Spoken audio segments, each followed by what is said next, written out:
الحمد للہ رب العالمین والصلاة والسلام علی سید الانبیاء والمرسلین وعلی آلہ وصحبہ وذریاتہ اجمعین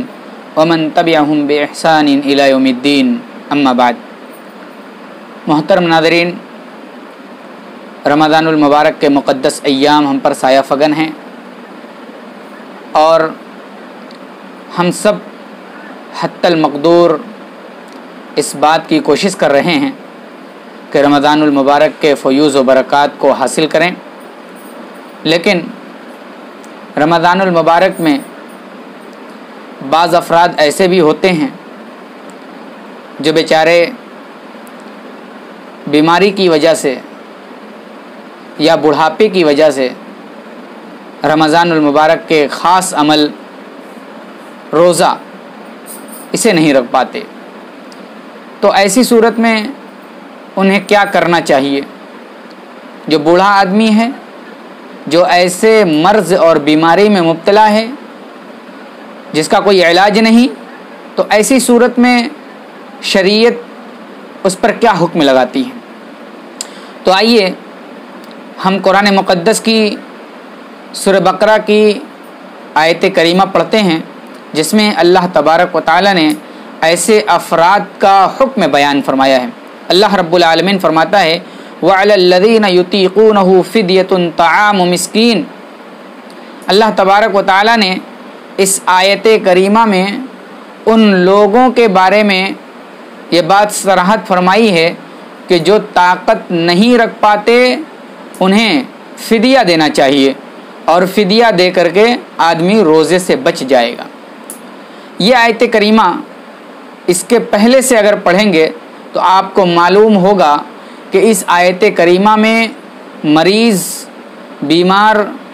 بوڑھے شخص کے علاوہ ہر اس شخص کو حکم دیا گیا ہے جو روزہ نہیں رکھنا چاہتا ہے، لیکن اس آیت کریمہ کو دوسری آیت کریمہ سے منسوخ کر دیا گیا ہے جس میں اللہ تبارک و تعالی نے فرمایا کہ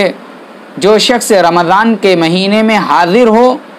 اسے چاہیے فلیسم کہ وہ روزہ رکھے۔ تو پھر اس آیت کریمہ کا مطلب کیا ہوا؟ اس آیت کریمہ کا مطلب یہ ہوا کہ جو بیمار ہیں یا جو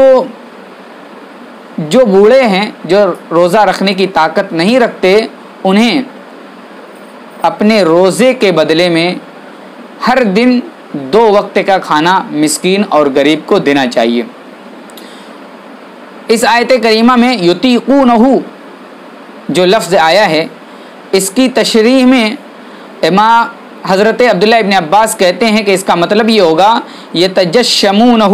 یعنی بمشقت جو روزہ رکھتا ہے، یعنی جو آسانی کے ساتھ روزہ نہیں رکھ پاتا، جسے روزہ رکھنے میں مشقت ہوتی ہے، یعنی مرض کی وجہ سے یا بڑھاپے کی وجہ سے، تو پھر وہ فدیہ دے کر کے اپنے روزے سے بچ سکتا ہے۔ اور اسی بات کو امام بخاری رحمۃ اللہ علیہ نے بھی پسند کیا ہے کہ آدمی روزہ رکھنے کی طاقت نہ رکھتا ہو، یعنی بیمار ہے، مریض ہے اور زیادہ بوڑھا ہے، تو اپنے روزے کے بدلے فدیے میں مسکین کو کھانا کھلا دے۔ لیکن جمہور مفسرین کہتے ہیں کہ اس آیت کریمہ کا ترجمہ وہی ہوگا جو عام طور سے بیان کیا جاتا ہے، یعنی طاقت رکھتے ہوئے بھی کوئی شخص روزہ نہیں رکھنا چاہتا تو فدیہ دے دے۔ تو مفسرین جمہور کہتے ہیں کہ اس آیت کریمہ کا مطلب ابتدائے اسلام سے لیا جائے گا، یعنی اس کا معنی یا اس آیت کریمہ کا حکم ابتدائی اسلام میں تھا کہ جب شروع میں روزہ فرض ہوا تھا تو صحت مند کے لیے بھی یہ رخصت تھی کہ وہ روزہ رکھنا چاہے تو ٹھیک، نہیں روزہ رکھنا چاہتا ہے تو بھی ٹھیک ہے، فدیہ دے دے۔ لیکن بعد میں اس آیت کریمہ کو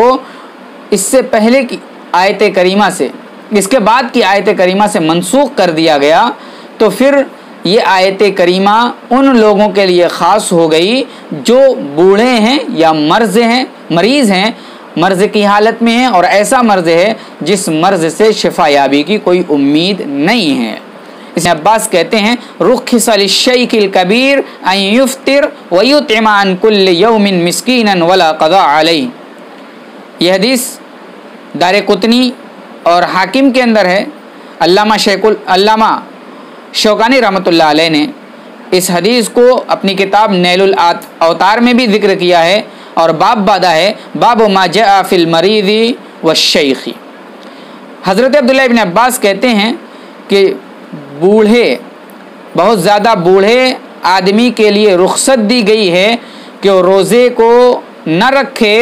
اور ہر روزے کے بدلے ایک مسکین کو کھانا کھلائے. ولا قضاء علیہ، اس کے اوپر کوئی قضا نہیں ہے، اس کے اوپر روزے کی کوئی بھرپائی نہیں ہے، قضا کرنے کی ضرورت نہیں ہے. تو اس